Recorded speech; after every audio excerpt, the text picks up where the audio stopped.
caring cyclists to pioneering pollinators, how inspiration and collaboration can shift mindsets and expand ripples of change. Why isn't food still the most important thing in their life? Because it's affecting their health and how they live on a daily basis. In this episode of The Food Principle. For 20 years, I've used food as a catalyst to connect travelers with local culture around the world. Yet food does even more than connect us. It also plays a pivotal role in some of our greatest challenges. Now I'm on a quest to learn from leaders in the vanguard of these battles.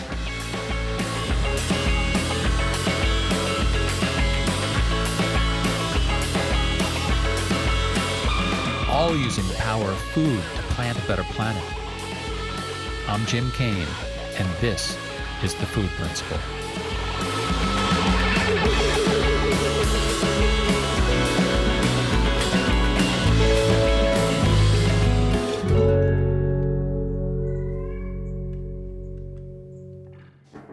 I'd come to Denmark to learn about samfundssind, a word that expresses a deeply ingrained social consciousness in Danish society.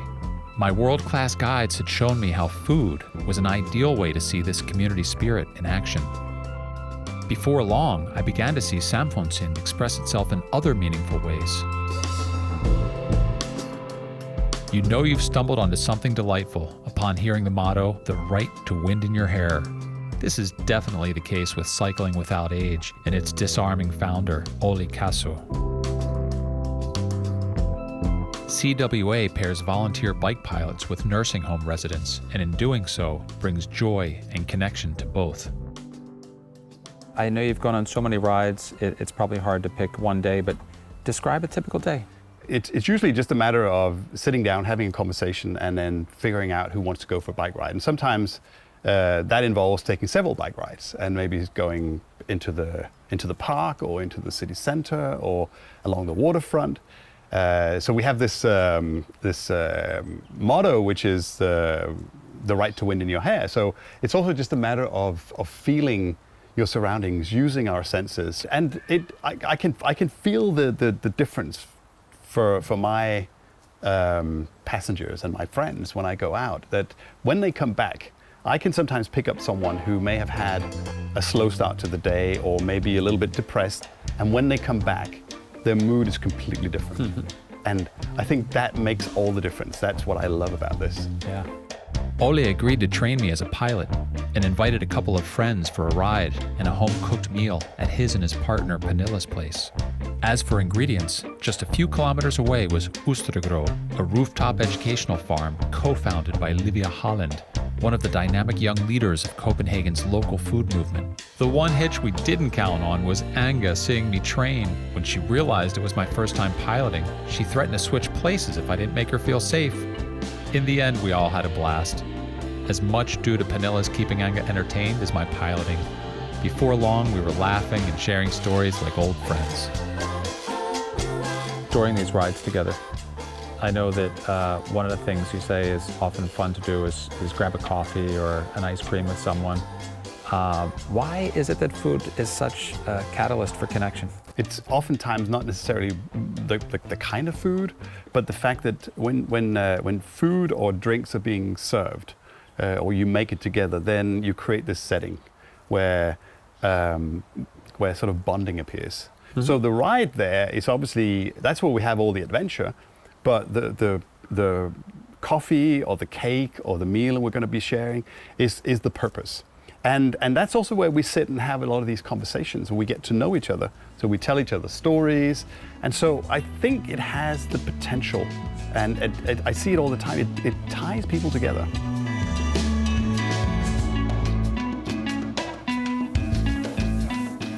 Oh, the herbs from the garden, beautiful. This is the one we were rubbing the other day. Exactly, yeah. Which was So the rosemary, the wood sorrel, the tarragon, the red basil, and there's a bit of lemon thyme as well. Oh, I love it. Good, lige hen forbi din næse her.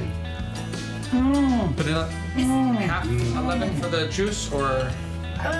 With the ice broken, Olli and Pernilla's kitchen turned into a big family affair, with everyone chopping, grating, stirring, sautéing, or baking, all while sharing nibbles, whiffs, and sips until it was time to sit down and eat.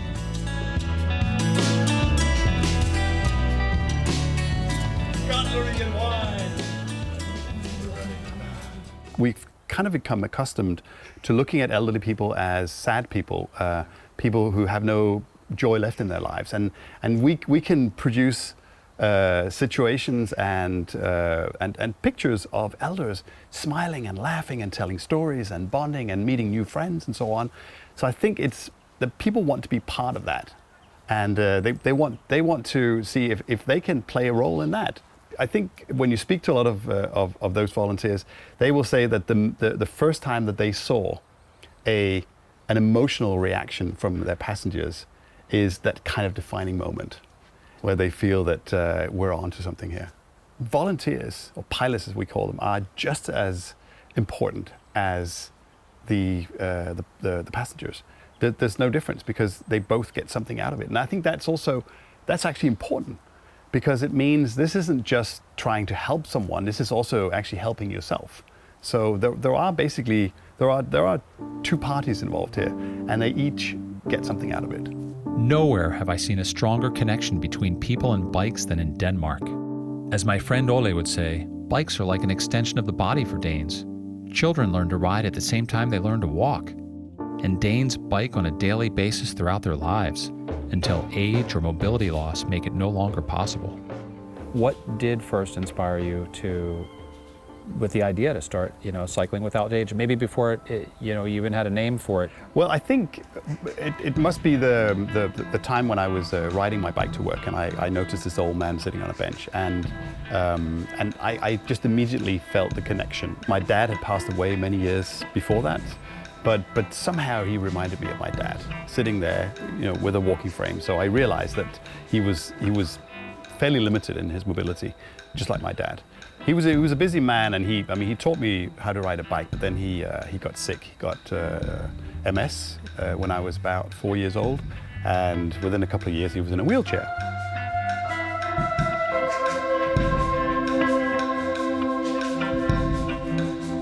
So it obviously changed our relationship profoundly, because he would be back home when I was coming home from school, and I would sometimes ride my bike and just pull his wheelchair along.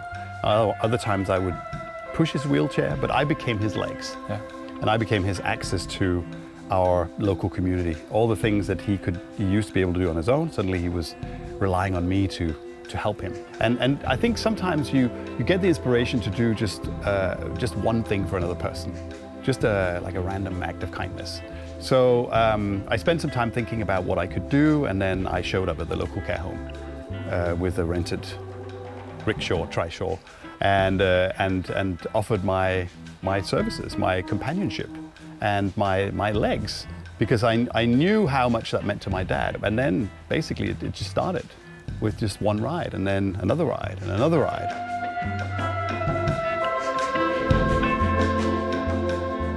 When did it go from just volunteering and a hobby for you to an organization and sort of movement that started to take off? It was probably after about, I'd say, a year or something like that. The first 6 months, it was pretty much myself. Then we got some funding for some trishaws. We were able to extend it to more care homes. And so that was when I started to think about, how can we scale this? How can we mobilize more people? Because I knew how much joy I received from those rides. And I'd already obviously heard from lots of friends who'd seen, I'd posted a couple of pictures on social media, and they said, how can we join? Is there any way that I can join the next time you want to go out? So I was starting to just train some people and get them out riding. It was because I wanted to see if I could increase the quality of life for those people, because I realized as well, when I was a student I worked in a care home, and I know that the staff are busy, and it also means that very often elders get stuck inside. They don't really get to go outside and experience the city and meet their old friends or go shopping or whatever they might want to do. So I think probably after about a year I realized that there was something about it. But whether that could work outside of Copenhagen, the city of cyclists, I had no idea. Yeah. Work out it did. Since that first ride, CWA has grown into a global organization represented in 51 countries with 35,000 trained volunteers and 2,500 chapters. One of the things you and I talked about the first time we met, and it really struck me, was you said that one of your hopes was a mind shift in a way of thinking. Yeah. What did you mean by that? Well, I think we do have a tendency in our society to really just think about ourselves and not really think about what we can do for other people. We're all looking for something, a way that we can change the world to a better place. And it may sound like a grand idea, but I think fundamentally we can all do it with just tiny little things. And I believe in the small things. So even just that first ride I did, it could have stopped there, but it would have still made a difference to the first person I rode with, as it did to me.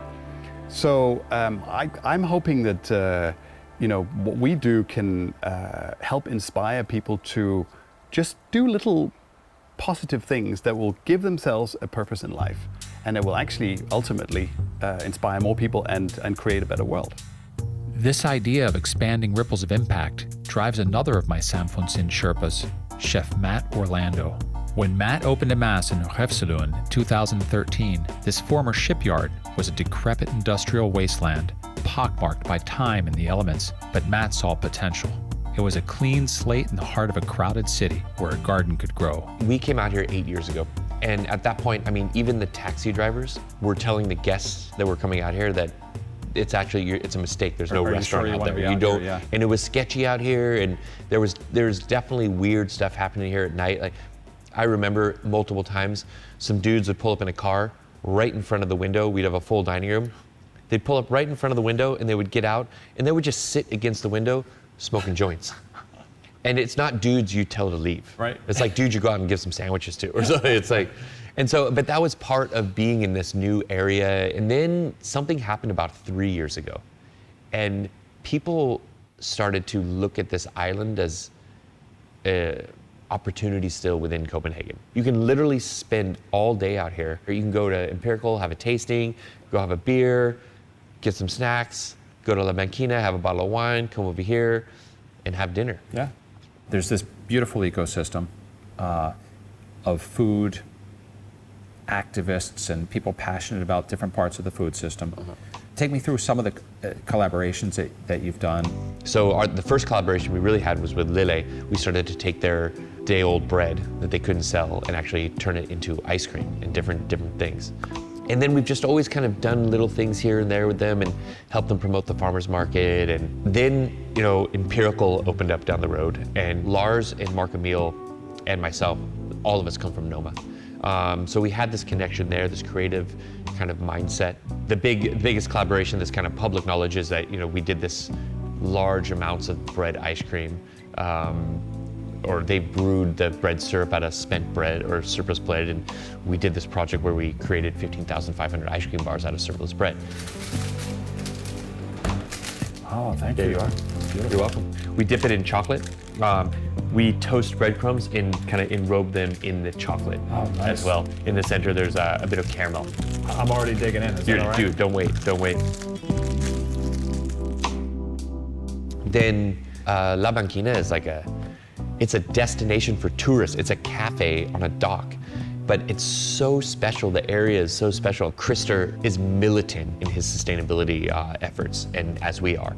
And so Christer and I collaborate constantly about, okay, we're doing this, or we found this 100% compostable bag here, and check them out. And so there's this exchange of information from a sustainability standpoint that Christer and I are constantly sharing. And then the most recent collaboration out here, which has been really exciting, and it's kind of been in the works for the last couple years, to see it to come to fruition has been really interesting, is Unsale. So right across the street from Amass, there's been this big grass field that's just been sitting there. That grass field was actually where the canteen was for the shipyard. And so they came in and they reclaimed the land.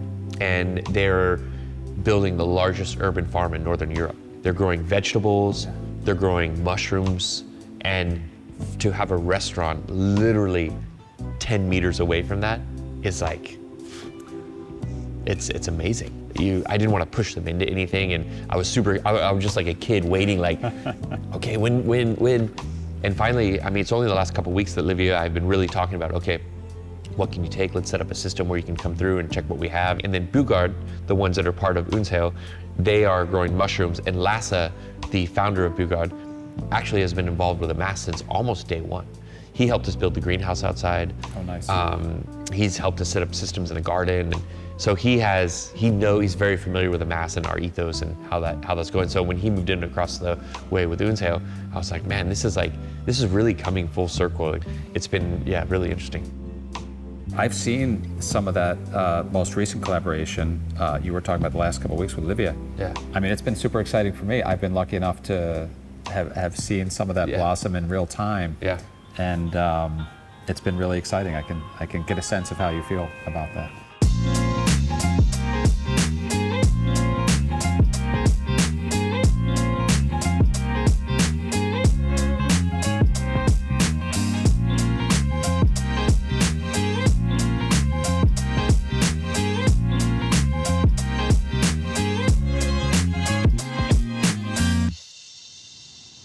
So, bread that we collected this morning from Lille, we just cut it up, let it dry out a little bit, because the less moisture that's present in it, the kind of faster the process goes. Okay. So we're just going to take this bread, we're going to put it into a pan, then we're going to add water to it. We're going to bring this mixture up to certain temperatures for certain amounts of time, and this process takes about 4 hours. We've now, over a period of time, extracted. So what we'll do is we're going to strain the bread out. And all this leftover bread gets actually used to make crisps. So it gets pureed, starch gets added to it, it gets dried, fried, and it puffs like pork skins. So now we have our sugar liquid. When you reduce this, you also have to be really careful, because as the sugars start to concentrate, you have to turn the heat down. When we make a big batch of this, when we're making 50 liters of it, Right. It is a 2-day process of like 10 hours each day. With eyes, constant eyes on. Constantly on it. Yeah. Constantly measuring the sugar content, constantly, because if you take a 2-day process and then burn it at the very end, you don't want to be that guy. So we're going to take our base bread syrup that we reduced. We're going to add milk. So this is cooled down. We're going to put this into the pocket jet beaker. All right, so we're gonna take this base, we're gonna put it in the freezer, let it freeze to a solid block, then we're gonna spin it, and then we're gonna make a dessert. Sounds great. Because the ice cream is quite savory, we're gonna add a caramel. This caramel is made of a miso that is made out of spent bread. We are also going to use breadcrumbs, also from the same bread that we made the ice cream out of. It's lightly toasted. So another salty aspect of the equation here. The fennel flowers from the garden right now they're so sweet and so anisey, and this really, that anise flavor ties into the bread, this kind of yeasty bread flavor. There it is. Something made up entirely of surplus bread from our neighbors next door, Lille. Now, you're all about reducing food waste, so I don't think we can let that go to waste. Absolutely not. I'm with you. Oh, Right from down the center. here? Yeah, down right here, from the center. Down here, pull. Don't be shy on the camera. All right. Okay. I'm gonna get a big mouthful. Do it. Do it. Yes. The fennel is incredible, isn't it? It's amazing. It is. It kind of cleans you at the end. Yeah, it really does. I'm diving in. Is that Do it. okay? All of it. All of it. It's taken us 8 years to get where we are. You know, we've won the most sustainable restaurants in Scandinavia the last 2 years in a row, and that is not like something that happens overnight. You know, it has to be a kind of a organic process to understand your ecosystem and how you engage it in this responsible way. You know, the physical action of fermenting kale stems and turning them into something that tastes like seaweed, that's the easiest part of the equation. It's the mindset that you have to, it's this cultural shift within your walls that you have to do to make people aware. If you're operating within this sphere, there's this sense of community. I mean, I am contacted, and I also contact myself, any business that is operating with this mindset, because we can all learn from each other. So it's this, you also become part of a smaller community within the restaurant industry Yeah. of people, like-minded people. A lot of people are going to be watching this and they're going to be very inspired by the work you're and your team and your collaborators and the ecosystem's doing here. You know, what if someone's watching this and they say, gosh, what can I do? You know, it seems so big. I think the biggest thing is gaining knowledge. You have to make the effort to do research and understand what you're doing. Another piece of advice I would give is don't try to do too many things at once. Yeah. You know, make a list, prioritize a list, put it on your refrigerator, put it on your laptop, put it on your notes, and then just chip away one way, master. Okay, coffee grounds. I'm gonna master coffee grounds. I'm gonna master coffee grounds to the point where I don't even have to think about it anymore. It's just, I look at it and there's potential in it. Right. Once you've done that, move to your next. Because if you try to do multiple things at one time, then you are basically gonna do everything about 80% Right. and get frustrated, and then you're just gonna stop. So just focus on one thing, make that a win. Go to the next one, make that a win. Before you know it, you have 10 wins. And you're like, you have momentum in that direction. By that time, your brain will have just naturally switched to operate within this mindset. Yeah. And it becomes second nature. In your mind, what's going to drive the conversation about food, you know, not only here in Copenhagen, but, you know, around the globe, maybe for the next 10 or 15 years? I think within responsibility and sustainability, we need to get past that point where people are just using it as a catchword. And we need to be able to call on those people that are using it to greenwash themselves from a branding purpose solely. If you're gonna go down this path and work in this way, you need to walk the walk. You've obviously decided to walk down this path. You've referred to food as life and life as food. Why is food such a powerful vehicle for this change? I just had this conversation with my wife. Yeah. And I said to her, you know, I said, why, you know, there's so many things in people's lives that are so important. For me, it's hard to understand that because my life evolves around food. And it directly affects our health. And there's so many new studies about nutrition and our guts and how food is medicine.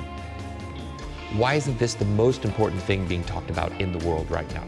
Why isn't the average person who is an accountant or a lawyer, why isn't food still the most important thing in their life? Because it's affecting their health and how they live on a daily basis.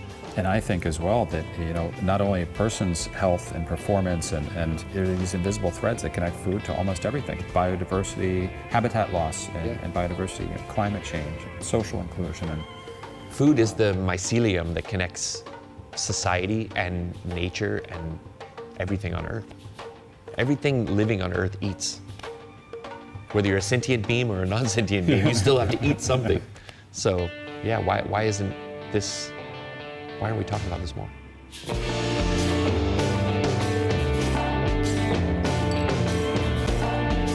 As Samfundsen makes so clear, we're all part of the same ecosystem, as connected to the neighbor in the care home down the street as to the child of the stranger we'll likely never meet.